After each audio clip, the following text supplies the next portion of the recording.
okay lang ba sa'yo? Kasi parang lately na pag-uusapan nga na yung kasal or ganyan na baka by 2016 pa kung sakaling magpakasal kayo dahil 2015 tong movie. Wala naman kaming metro, wala naman kami naka-taxi. So, wala naman parang hindi naman kami nagmamadali. Kasi kagaya nga ng sinasabi ko lagi, yung security namin sa umpisa at saka siguro yung parang sa lahat ng mga pinagdaanan namin, sa 7 taon na mga pinagdaanan namin, parang alam na rin naman namin na parang kami talaga para sa isa. Diba? At kung yung growth niya ay happiness ko, I'm sure ganun din naman si Luis para sa akin. Napag-usapan naman namin to as in long time ago pa. Parang long time lang pala. Parang long time ago pa. Parang gano'n. Nabanggit din ni Luis na nakapag-usap daw kayo nila Miss Vilma tsaka ni Ralph Recto about yung gusto niyang tumakbo kung sakasakali sa susunod na election.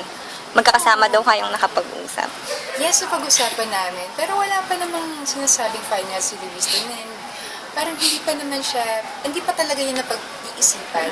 Hindi niya talaga pinag-iisipan nun. Kasi parang busy na siya sa trabaho. At siguro nakikita rin niya kung